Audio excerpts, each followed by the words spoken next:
Want to get more views for your first YouTube video? Try these 10 game-changing things before you start to film. What's up?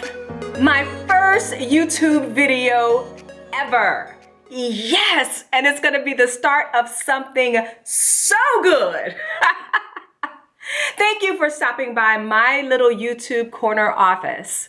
I'm Dionne, designer and founder of Braazi.com, a custom lingerie and elevated loungewear brand.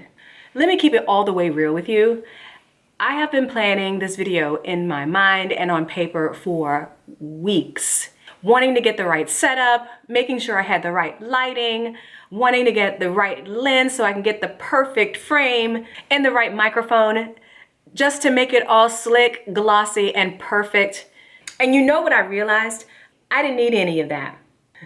I was just procrastinating. And truth be told, I was so freaking scared of being in front of the camera. Fun facts about me: I am an introvert, really shy, perfectionist, all those things that really play against you as a business owner and as a budding YouTuber. But I'm also a very persistent creative, one who loves everything self-improvement, and I've always challenged myself to do extrovert things. Yeah, like the one I'm doing right now. As a business owner, I've often found myself in front of people, storytelling, pitching, connecting, networking, all of those things that made me really, really uncomfortable. But I've worked so hard over the years to manage that anxiety and to overcome my fears. And it's been an ongoing process. Now, if you're anything like me, you've been putting off doing your first YouTube video too. Especially if you've been looking around at other YouTubers and comparing yourself to other channels. Out of the gate, I wanted the slick intro with B-roll and a Canon 80D, all of those things that give you that really polished and professional look.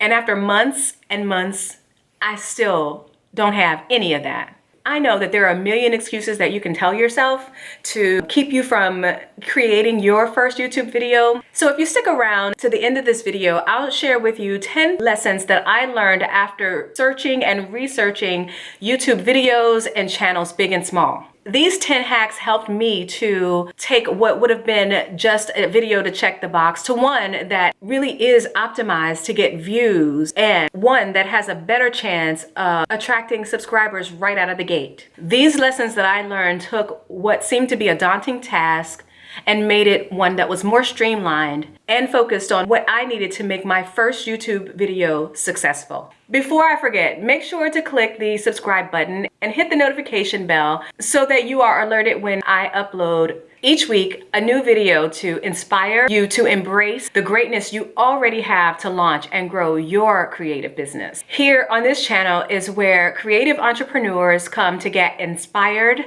empowered, and support as I share my journey and the lessons that have gotten me to this point. So if you know any fellow bosses who are ready to take action, tag them below and don't forget to hit the subscribe button.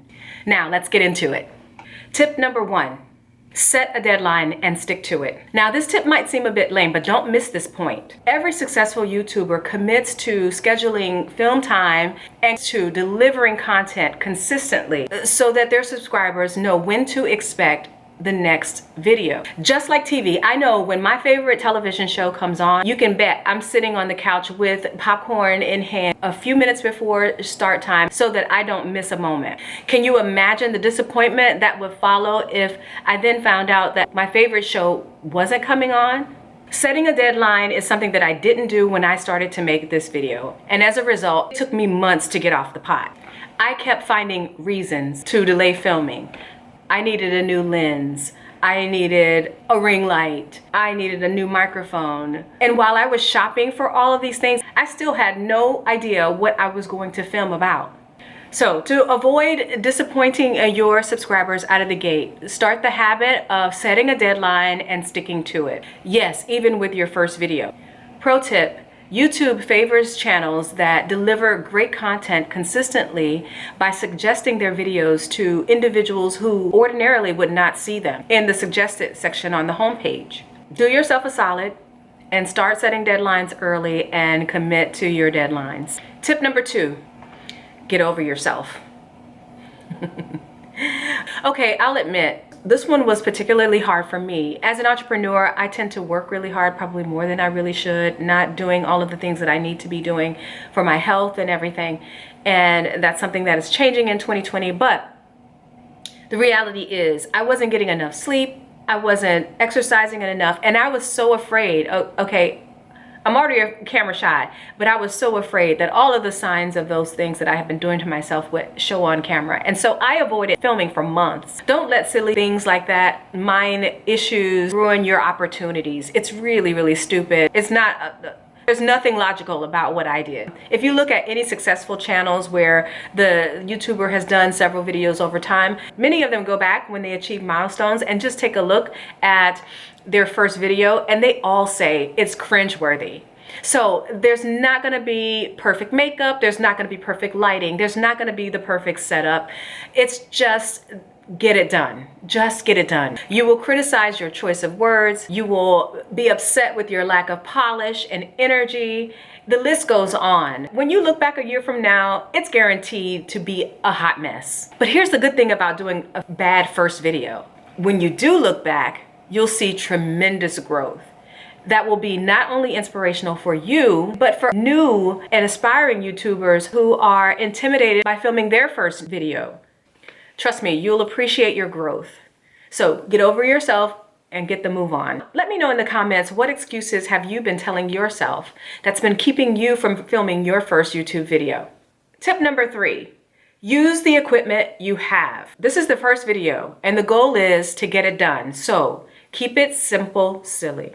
You're going to find a nice, clean, and free from clutter spot in your home, preferably near a window. Use your phone. If that's all you have, the phone and the sun are two tools that you don't have to pay extra for because they're already at your disposal. If you have a vlogging camera or a DSLR, of course, use that. If you don't, not a big deal. Just use your phone. Now, if you're using a camera other than the one that's on your phone, you're going to need an additional mic for audio because good chances are that your camera is not going to pick up the audio in the quality that you would like. You can find a cheap lapel mic on Amazon for as little as 20 bucks. Whatever you do, don't fall prey to the idea that you need fancy equipment. It will just be another means to delay. Because when you buy new equipment, you're gonna need time to ramp up and learn that equipment before you can even start to film. You're going to need a simple editing tool like iMovie that you can download so that you can edit your first video. Another quick tip. Your tech is not going to make you successful on YouTube. It's the quality of the content that you put out. Yes, over time, upgrades will help, but it will only help to improve the quality of the sound and what the viewers are seeing. But at the end of the day, what's going to bring them back to your channel is really about the product that you're providing. And what that product is your perspective, your personality, your content. That needs to be on point first and foremost. It's about you, not your tech. Tip number 4, determine your why. So if you're gonna go down this path of creating a YouTube channel, it's a lot of work. So it's a good idea to go into it with a plan. So one of the first things that you wanna ask yourself is, what's it all for? Why am I doing this? Ask yourself, what do you want people to know? Maybe there's a message that you want to convey or a story that you want to tell. Maybe you want to promote a brand, or perhaps there's something you want to sell. After you figure that out, then ask yourself who would benefit from the content that you would create. Who is the target group that you want to attract? For me, I knew that I wanted to inspire, empower, and support other creative entrepreneurs who may be struggling in their businesses. Perhaps they've reached a plateau and could use a different perspective, one that might spark a new path or a new idea that gets them moving again. When you know your why, you can make sound decisions about the content that you'll create, and it also gives you an idea of who will be the best to consume the information that you're providing. It may also give you some insight into the pains those subscribers might be encountering, and then that way you can tailor your channel to solve problems for them. It's when you do that sort of thing that people go directly to your channel and binge your content. So as you discover your why, that will see not only what you want to talk about in your first video, but the next 100 videos. Tip number 5, Pick your passion. Okay, so for your first video, you're going to pick a topic that you feel relatively comfortable about talking about for a good 10 to 12 minutes. And the reason being is it's better to choose a topic that you can speak confidently about and straight from the heart, because it comes across on camera.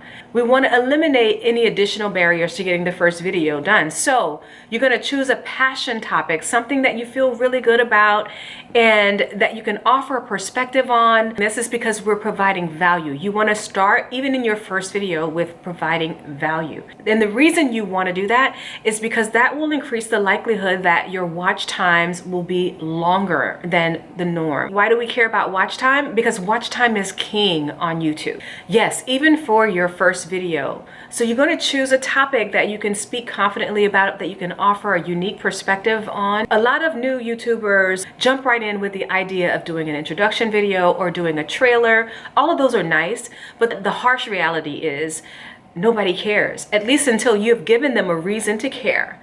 And you do that by providing value. And what that value is your unique perspective. Perhaps you want to create a channel that's on celebrity gossip. So you will offer a tidbit about that. Maybe it's a breaking news. Maybe it's tutorials that you want to provide. Maybe it's a beauty channel, or it's entertainment, or even a variety of those things. There is such a thing as edutainment. It's a mixture of those things. But whatever you do, you want to provide your perspective. That's what's going to allow you to stand out from everyone else. Let's address one important factor here. Yes, someone else may have already done your topic. That's okay. Let me share some YouTube math here with you. GT plus YUP equals YM. A great topic plus your unique perspective equals YouTube magic. Offering your spin on it is what's going to allow you to stand out amongst the crowd. For example, we all watch the news, right? There are thousands of news outlets out there, but they're all reporting on the same thing. Now, I would venture to guess that you probably have a favorite channel that you watch in the morning when you're getting ready for work. Although they report on the same news, we often have our favorite because we like the style that they deliver the news in. So it's just like that on YouTube. That's why it's called YouTube. Duh. Now, this next tip may be a bit unpopular, but I'll explain my perspective. So tip number 6, don't declare a niche. And what I mean by that is, don't get stuck trying to define exactly what your YouTube channel will be about. That's why I say pick a passion topic, something that you can speak about that others might be interested in also. It's too early. It's like putting the cart before the horse. I challenge you to give yourself room and time to figure it out. By posting something you're passionate about, you're not only satisfying your interests, but you'll be attracting people who are also interested in it. And so then you'll be satisfying their interests as well. So it's a win-win. So the goal is to find a nice little cross-section of things that you're passionate about and what your potential subscribers might be passionate about. Do you hear the birds? As you continue to create content on your passions, you'll start to get feedback from your subscribers. They may say, hey, I really like this particular thing that you covered in your video. Can you drill down on that? Can you do another video that focuses on that? If you want to grow your channel, this is the way to do it. Picking a niche should be done in collaboration with your subscribers. They will tell you what they want to know, and it's your job to deliver on that. That is how you grow. So as you're creating your video, you're going to encourage them to offer feedback, to comment. You're going to ask questions to get them to engage with you. It's okay to have a general idea. You're going to start with your passions, and from there, you'll get more information about where to niche down. Because if you want to grow your channel, you're going to have to develop a nice, narrow niche. Tip number 7, be yourself times 10. Now, I learned this next tip from performing in a band for years. Okay. I was always taught number one, to emote the lyrics of the song so that you project the message that you are conveying through the song with your body as well as your facial expressions, so that all of the senses that you have at your disposal are in use. When you're at a concert, people are looking at you as well as hearing you. So you have to make use of all of those things, all of the visuals, all of the sounds to help convey the message. So I would focus on making my emotions really large and relate to the song that I was singing, enough so that the person in the back of the room felt as much of what I was trying to put out as the person who was standing directly in front of the stage. Your tone, your facial expressions, your body language, they are all your superpowers here on YouTube.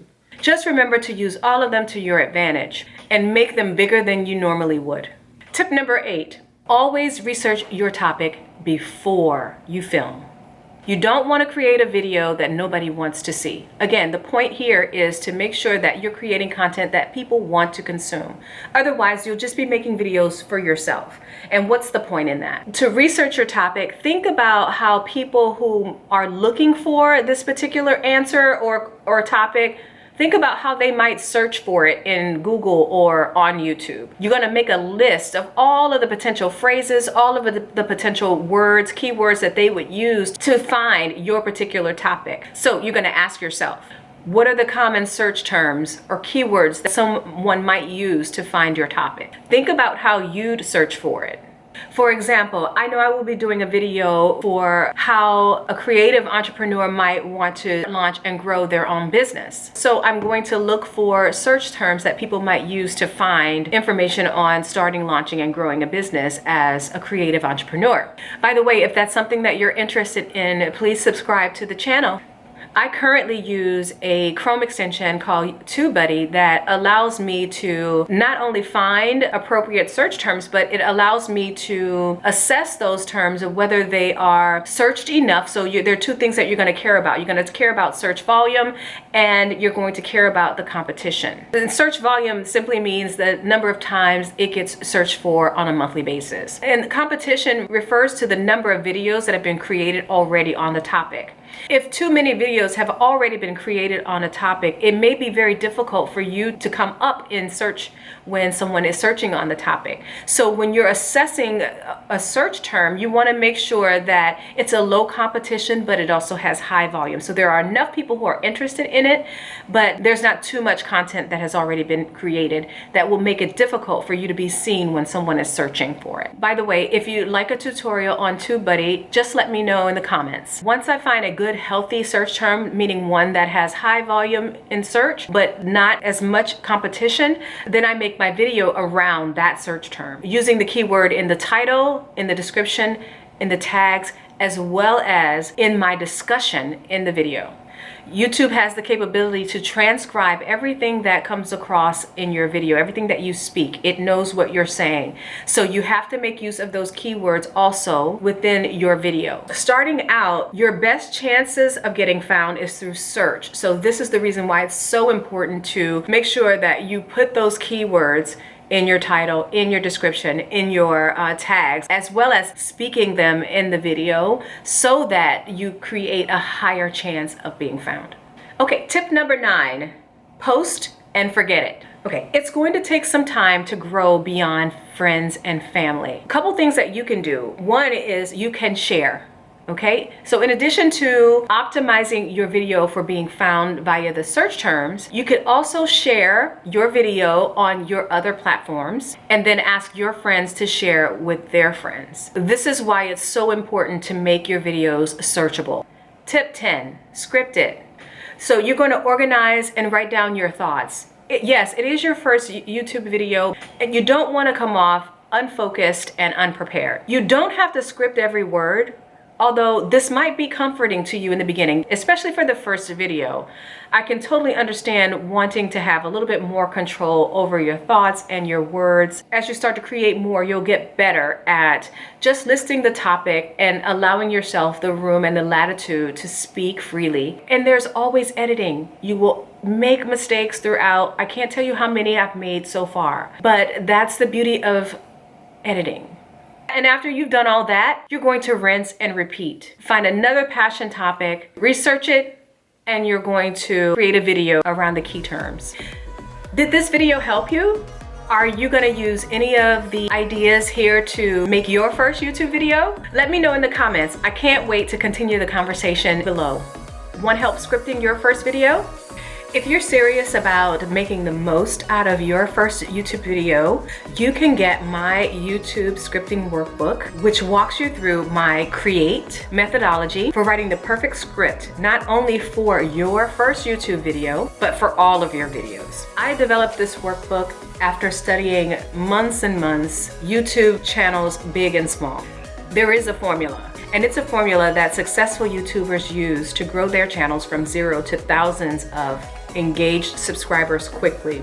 Please share this video with your fellow creative entrepreneurs if you care. Don't forget to subscribe and hit the notification bell to be notified each week when I upload new content.